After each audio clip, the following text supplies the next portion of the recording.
Well, I'm honored to be with you this afternoon to discuss how one particular industry in Tennessee, healthcare, is leading innovative education partnerships to address their workforce needs, expand entry points into healthcare careers, and creating stronger connections between education and employment for Tennesseans. During the morning sessions, we heard from visionary leaders who were thinking about a vision and a strategy for connecting education to opportunity in ways that innovative programs and systems need to accelerate student learning. Now, we will focus on a specific pathway that can fill a great need in the workforce, and that's nursing. And we'll show how this connects to the bigger changes we need to see across education and the workforce. Healthcare, as you know, plays a critical role in Tennessee's economy and in our communities. It's not only essential to the well-being of Tennesseans, but also one of the state's largest employers. Some measures will say it's the largest employer, and also one of the fastest growing industries in our state. Some call Nashville the healthcare capital of the U.S. and even potentially the world. But it's not just exclusive to Nashville. We have a vibrant healthcare industry across our state. This is in urban areas, also in many of our rural areas. We have robust provider ecosystem. We have biotech. We have medical device, academic research institutions, really runs the gamut. And as demand for healthcare services continues to rise, the challenge is not only to fill the open roles, but also to build strong pipelines of talent across a wide range of healthcare careers that lead to economic independence. So this next conversation will explore how leaders across healthcare, education, and workforce systems are working together to strengthen the industry's talent pipeline and expand opportunities for students and workers across Tennessee. One such great example of this is Nurses Middle College, and I invite you inside the halls right now through this video. Nurses Middle College is a high school that is geared for students that do want to go into healthcare and gives us opportunities to find our pathway within those fields and to thrive in them. I used to watch kid shows about being doctors. My parents used to buy me toys, like a toy stethoscope and a syringe, to know what we want to do and to go through this pathway. It's really amazing that we have this level of commitment just at this age. I work hard every single day so I can try and reach my goals. I think it's important to have goals set so then you know what you need to hit. From going to playing with plastic toys to actually working and thinking about what I want to do in the healthcare field and how I can get there with these opportunities and resources, it feels surreal. And I am very hopeful about my future.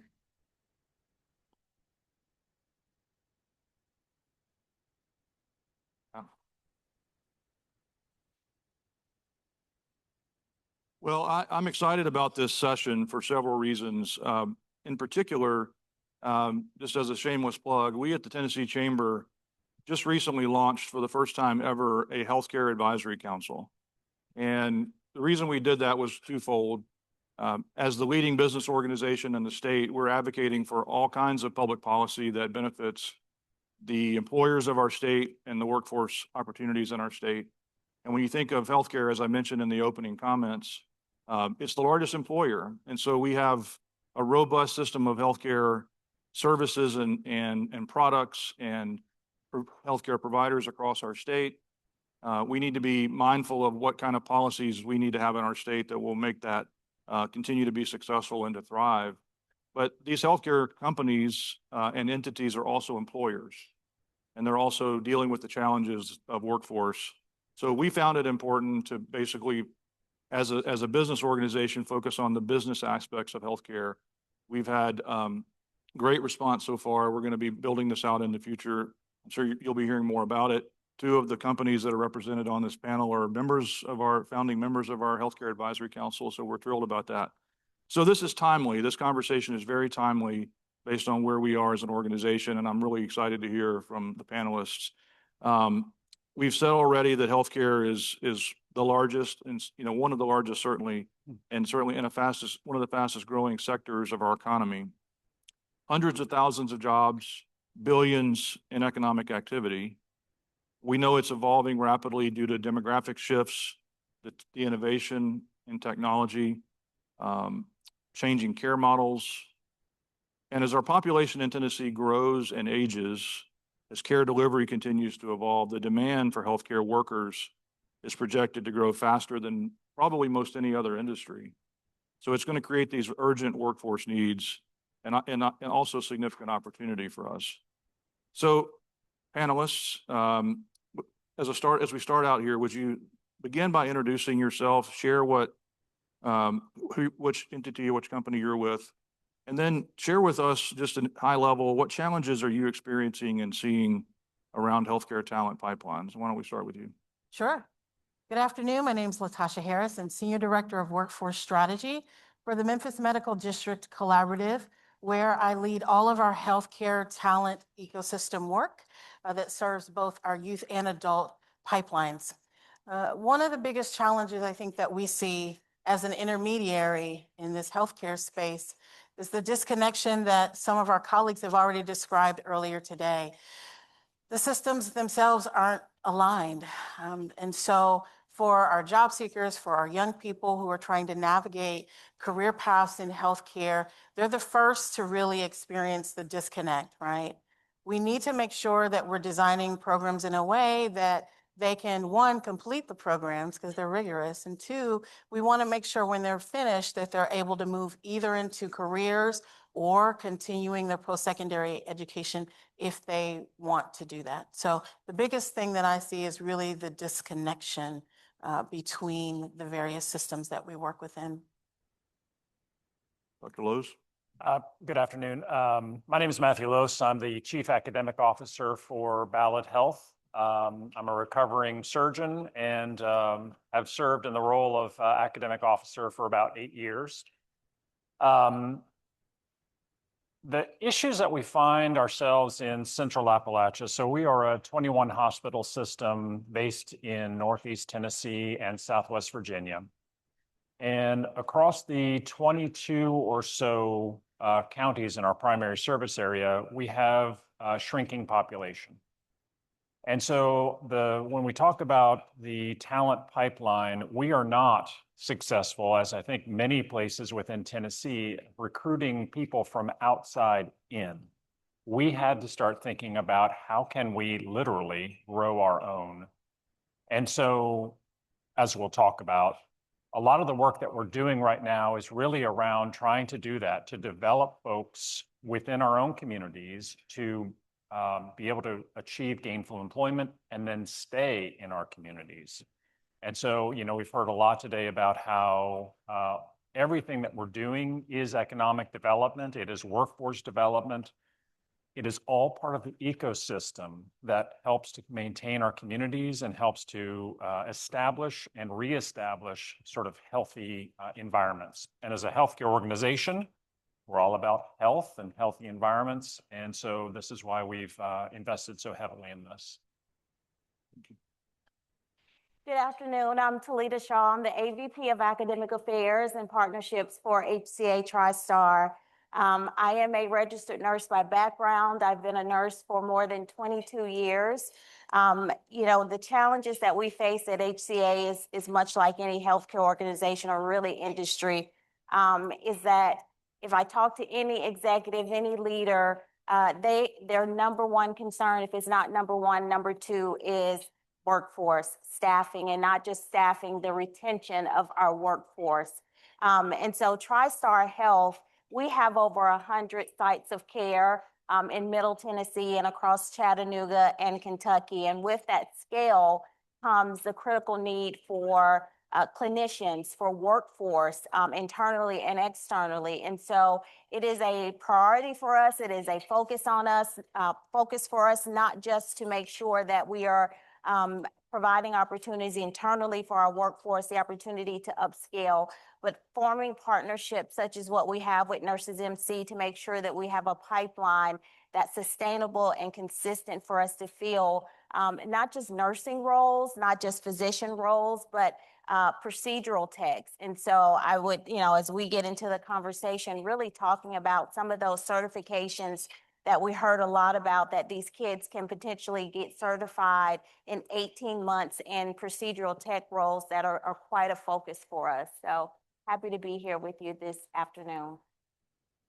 All right, thank you all for that. So Dr. Loos, I want to start with you. There's a dual challenge right now, the challenge of increased demand for services. So for a health system like Ballad, that's a good thing and from a business standpoint. But then the challenge of also having the shortage on the workforce side. So clearly that's an opportunity and a challenge. Healthcare industry has to find ways to step up and meet that moment. You talked about in your opening about growing your own. So maybe dive into that a little bit. How has Ballad approached some of the nursing shortage issues in Northeast Tennessee? And then specifically how you guys have used the Ballad Health Academy to address some of those talent pipeline needs. So just tell us about the Academy, which I think I've heard about it before. It's a really novel thing. Love to hear more about that. And then how you're working across the region to ensure that model is meeting your specific workforce needs in the health system. Absolutely. The Academy really is the brainchild of my boss, Alan Levine. He is an incredibly innovative and progressive thinker. And when he came forward with this idea, based on everything I was just telling you all about how, we're not being successful at recruiting people into the region, so we need to think differently. It really became a charge. It really became a challenge to us to try to figure out, okay, we're a healthcare organization. How do we teach? We're not teachers. We're not a college, for example. We are blessed to have East Tennessee State University, Dr. Nolan, literally right next door to us. You've already heard some of the very pathway shattering, breaking, trailblazing things that he's doing with his university. And so the charge was set forward to develop a program where we could partner with our local organizations, our local schools, K-12, post-secondary, to really develop kids and give kids the opportunity to enter the workforce in a way that was meaningful and in a way that was as early as possible. We know that we're not going to be able to turn the ship of the 200,000 or so nursing shortage that we're going to have across the country very quickly. It's really going to take planting the seeds today and working toward maturing those over time. And so that became the challenge. And so with the Academy, the idea really was about, we are in a footprint about the size of New Hampshire. And so we knew that building a central location, a charter schools, was not going to work for us. We wanted to be able to partner with our communities. And as I said, we have 21 hospitals across the region, be able to kind of create a three-legged stool between K-12, between post-secondary, and between us as the hospital system, to really provide that very experiential, very work-based learning environment to get kids engaged very early, and to really develop an idea where kids become not just familiar, it's not just an experiential, like, okay, what is healthcare all about type of thing, but really get into the weeds of what it's going to be like to be a healthcare provider, to be a nurse in this case. And so that's what we did. And really the way that we were able to do that was to find and bring in some incredible talent. We brought in somebody who has a wealth of experience in the chamber, for example, so working with our local communities and economic development. And we brought in someone who was a former superintendent. And I would say if there was one piece of advice to employers in the room, it is to look to your communities and find folks who are expert in those areas that you are not. You are expert in healthcare, for example. You are not expert in teaching kids. You're not expert in working with K-12 kids, for example. Find that expertise. help them to understand and be able to kind of bridge the gap between what you need as the employer, what you see as the gaps in education as students coming out. They can translate that into curricula. They can translate that into work-based learning opportunities for youth in a way that we can't, or we couldn't. Maybe other people can. And so that was really the idea of the academy, was really to think differently, to try to get kids to the point where we could have folks at time of graduation at 18 years old, come out of high school and be able to earn a living wage job and have a real start for their career. Yeah, it's a fantastic program. So let's go to the other end of the state, Latasha. The Memphis Medical District, I mean, anyone who's been there knows how many different institutions are kind of in that geographical area. And it's major healthcare institutions, a growing innovation ecosystem. Sure. So tell us more about what the Memphis Medical District Collaborative is. How did it come together? And then you're focused on building a local talent pipeline in Memphis. So what's driving that focus? And then tell us more about the specific Hire Local initiative that you all have. Yeah, happy to share. So the Medical District Collaborative was formed really, it's a partnership between eds and meds that live in the core of our medical district community. In Memphis, our medical district is about 3 square miles in between downtown and midtown. And for many years, that area has been a pass-through area. People come to the medical district when they need care.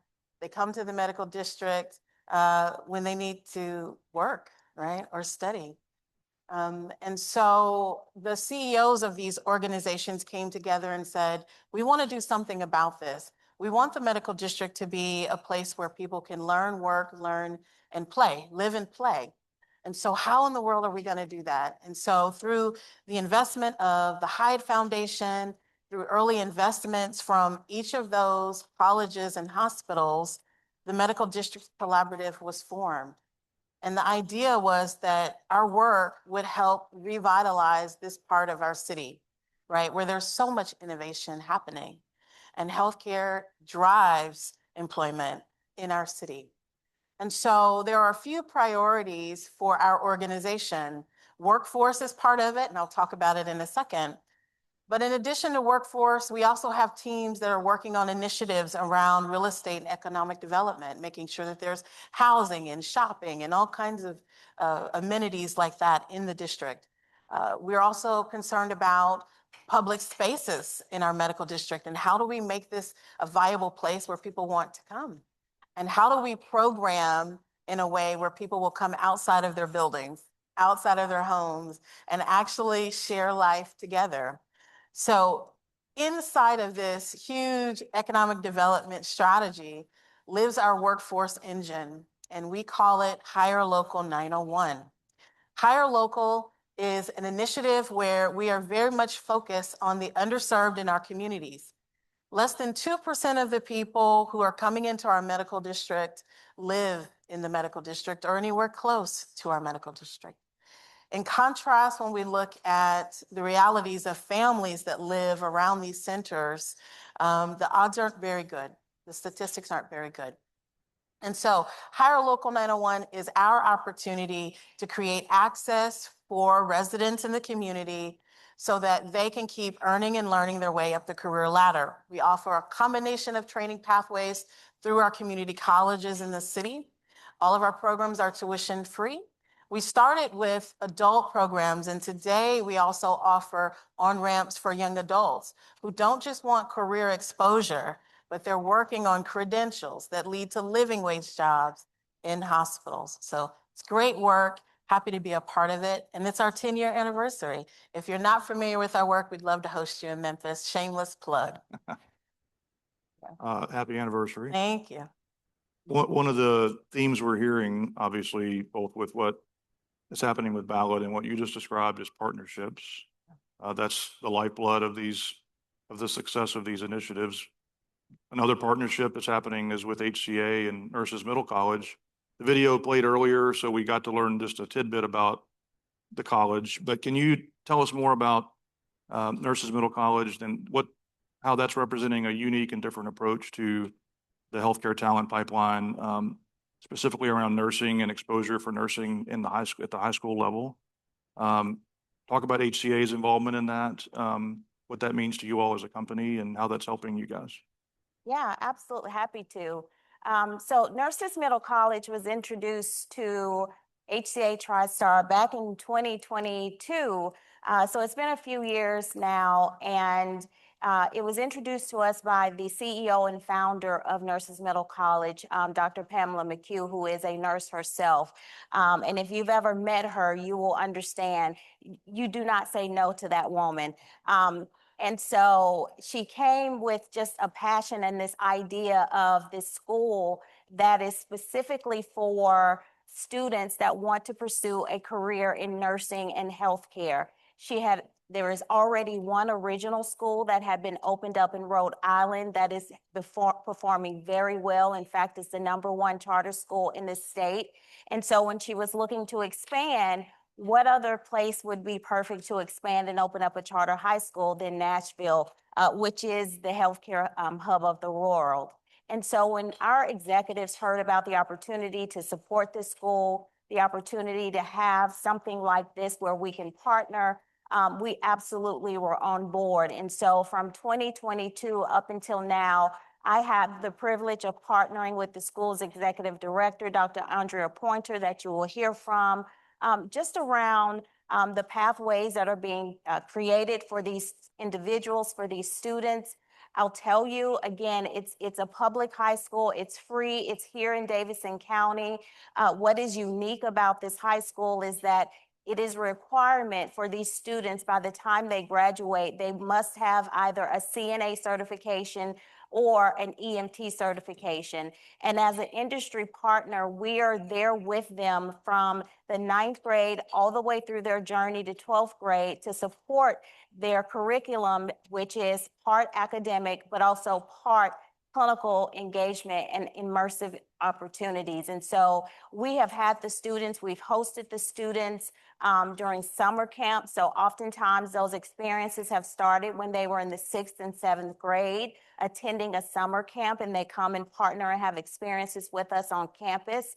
The school opened in August of 2025 to 120 ninth graders, and my team was there to cheer them on, and we have been there. And so what it has done is while we as leaders, myself, we've created these opportunities for these students where we think we're coaching them, we're mentoring them, we're providing access. We walk away as leaders after we have engaged with these students being so much, we are inspired, we are hopeful.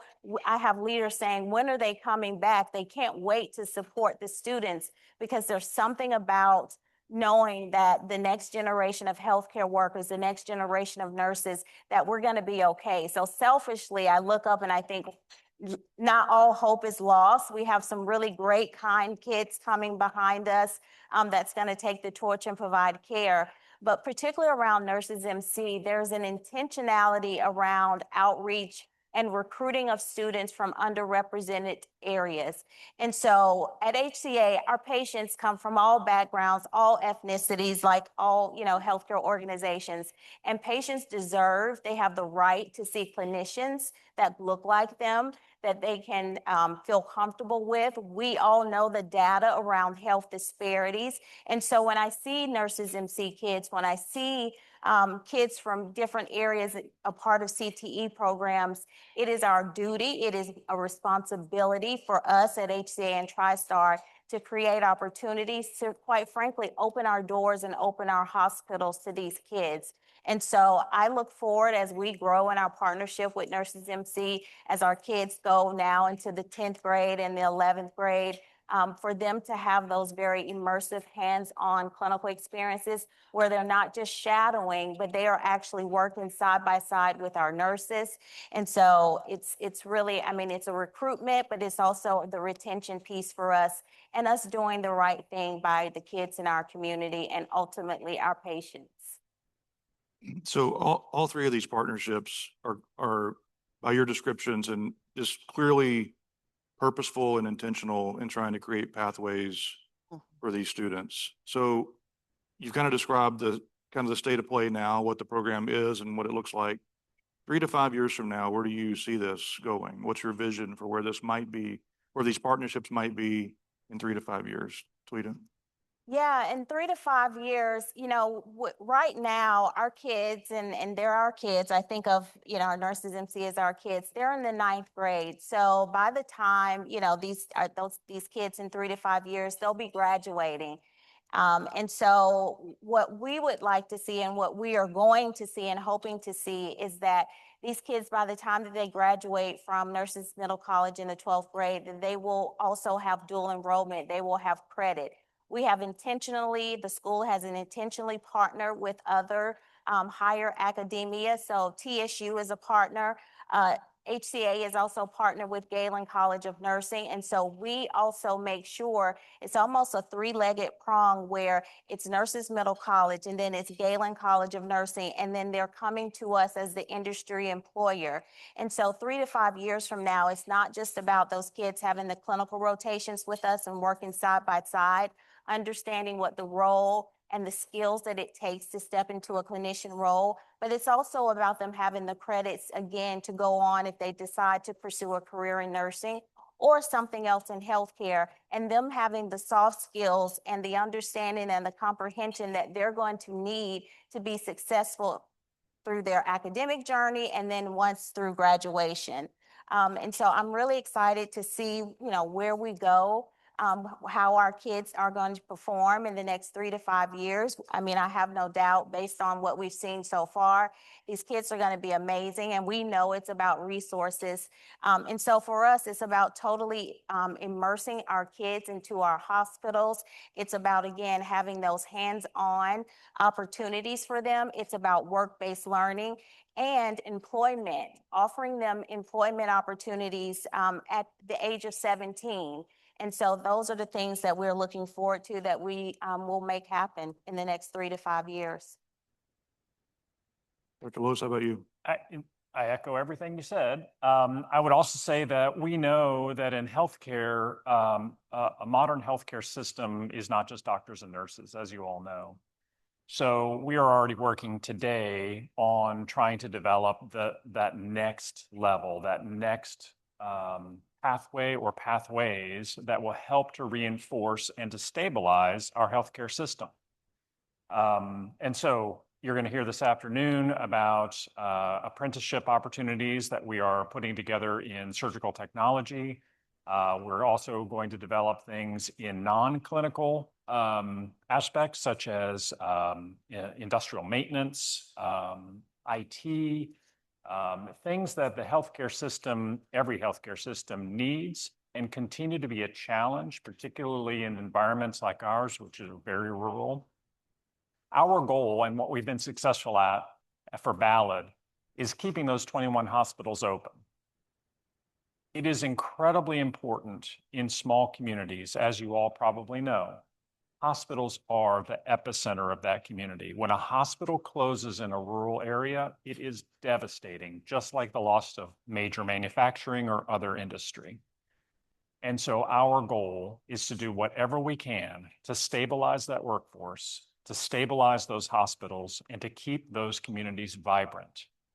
And so we're going to continue to work in over the next 3 to 5 years to develop the other pathways that we need in order to grow our own, to keep kids engaged, to keep kids hopeful that they can develop the skills needed in order to have good jobs, raise their families, have a great life.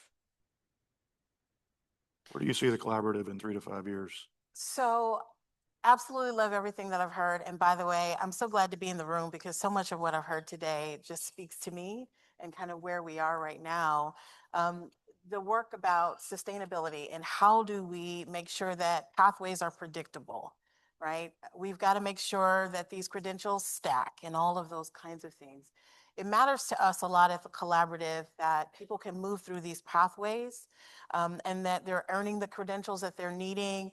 It's tied to living wage jobs, and there has to be advancement opportunities. That's how we're going to change the lives of the people that we serve. That's how we change our communities. So that's huge. A part of that for us means working more with our training community. So for our organization, again, because we're intermediary, we're working with employers, we're working also with the training providers. We have to make sure that there's enough training happening to match what employers are needing. And we're not doing a great job of that in our city right now. And so we're working with training providers on their capacity so that they can scale with us so that we can meet more of the needs of our employer partners where they are. For young adults in our city, unfortunately right now, I think the statistic is around 70% or more of the CCTE programs that are currently offered in Shelby County do not match with industry credentials, what employers are saying they're needing. That can't continue to be our narrative. We've got to change it. So for us, we are working with some of our school partners to make sure that there are training for young people where they're not just getting career exposure, but they are doing the work to get industry credentials that are highly recognized, sought after, and that are going to open the door for them to start making that economic climb. Super duper important for us. Our students are making investments in themselves, but unfortunately, these systems on their own are just really broken. And so as we're scaling up this work, if we're going to be successful, we've got to make sure that all of these support pieces are in place so that they can be successful. One of the things that we tell our member companies all the time is, from a workforce development standpoint, you can't sit there and wait for the workers to come to you. You have to tell the community and tell the state, and describe what needs you have, so that then the state can respond to that, and higher education can respond, K through 12 can respond. So the best communication is the two-way communication. But the employers have to step up and say, here's where our needs are, here's where the gaps are. I'd love to hear from all three of you about the role that employers are playing in your respective programs, in terms of you are an employer, but particularly for you two, thinking about, as an employer, how you're having to communicate your needs, and then how in your case, how's the employer engagement in your community been in terms of them stepping up to the plate and embracing this program and being willing to not only give it their resources and their time, but actually the hiring. Talk about the role of the employer in this whole process. Sure. So Tilita actually said something earlier about how important it is working with these employers. And I think Carrie also mentioned something about how difficult it can be to work with employers. I think we're fortunate in the fact that, one, we were started by colleges and hospitals, so they sit on our boards. But in the early days of our work, it was really tough. We went to the hospitals looking for champions. Who wants to do this work with us? And we started with one hospital, and today we work with about 12 different hospital or healthcare employer entities. And so that's fantastic. But for us, working with employers is not a nice to have, it's a must have. We engage them at the very beginning of the design process for a few reasons. One, because they know what they need. They know what the lagging skills are that they're seeing in their current workforce.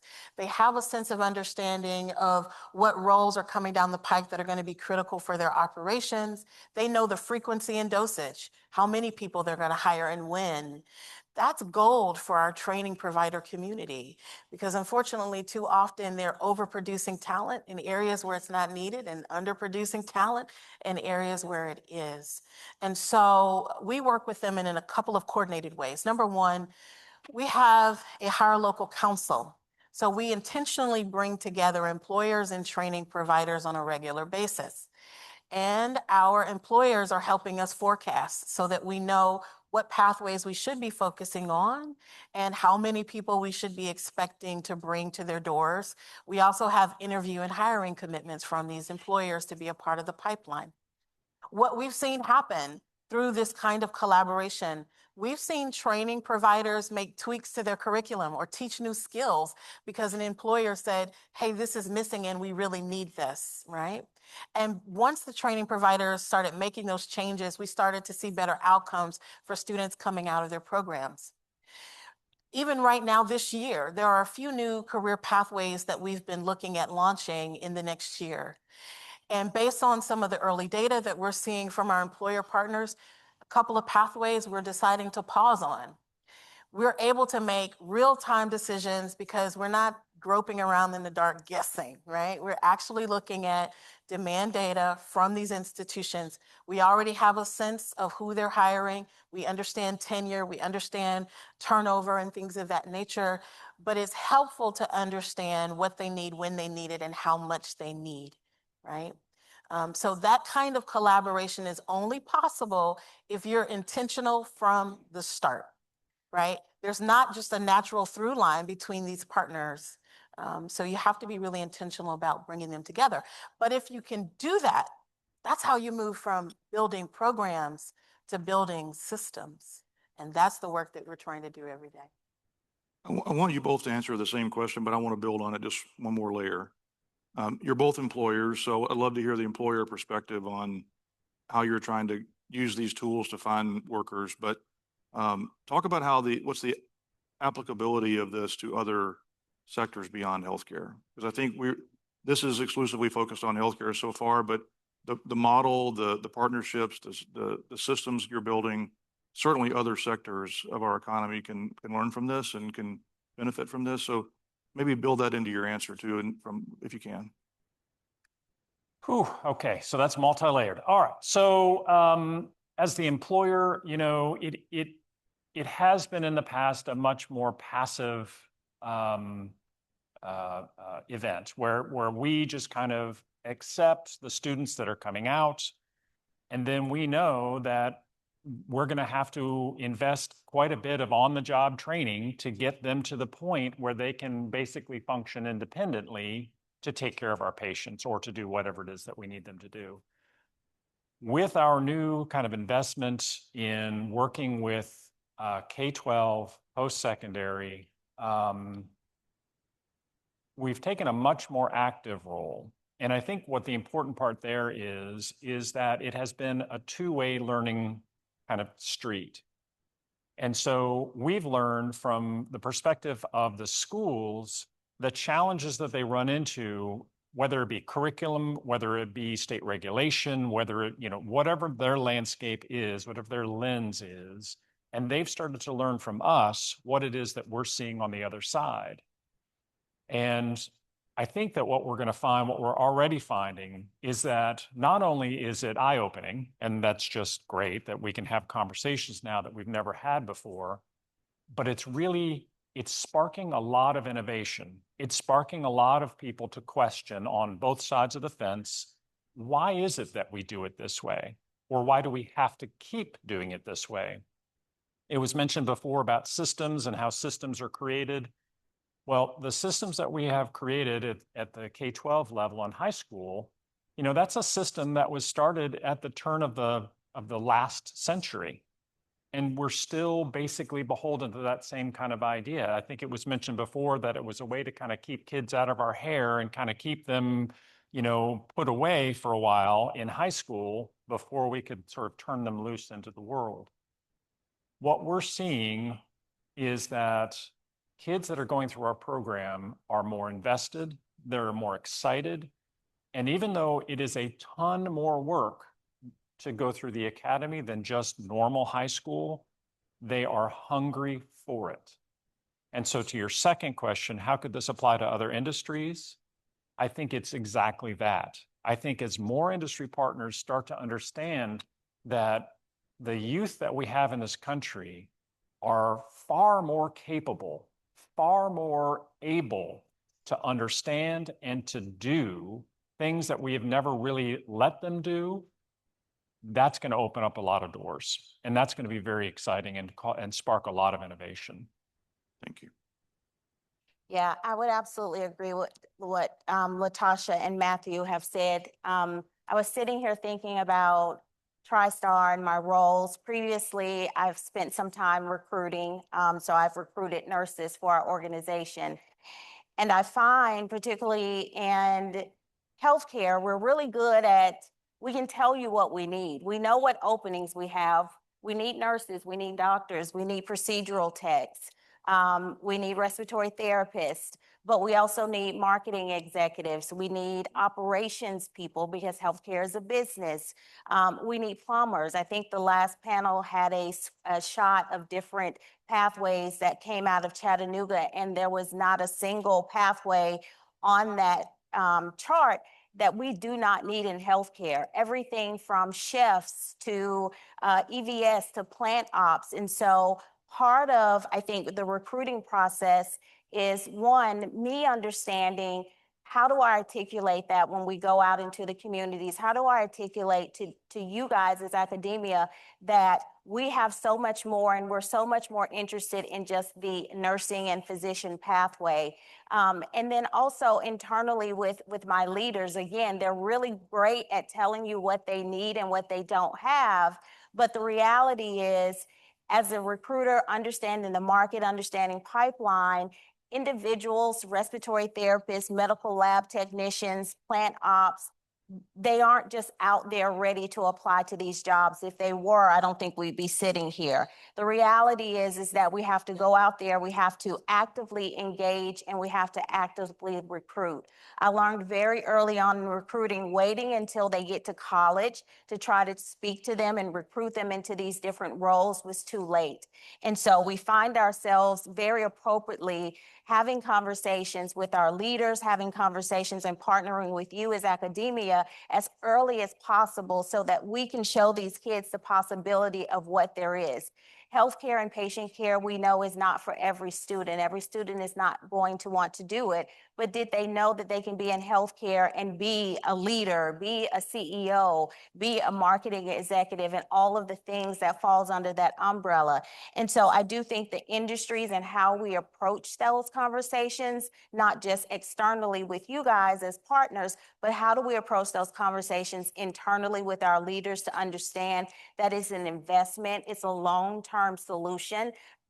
Hiring managers, leaders, they want staff and they wanted it yesterday. But the reality is, again, there is no line of workers standing, particularly for certified registered nurses. They're not just lined up ready to go. We've got to invest the time, we've got to invest the resources and to get them there. And so that's a long-term strategy. And so that's something I have to continue to make sure that my leaders understand, that opening up their doors, opening up their staff, getting their staff to support when we have students in our facilities, that we have to make sure that we are providing a great experience for them, that we're making them excited about the opportunity to continue along this pathway, that it is in their best interest. And so I spent a lot of time doing that. I think for us, that continues to be the conversation over the next couple of years, while we also make sure as a healthcare system, we get out of our own way. I often find, again, we know we have these openings, we know there's a vacancy, we know there's a shortage, but I also have to make sure, how is my legal team, are they at the table and a part of these conversations of how do we bring minors into our organization safely?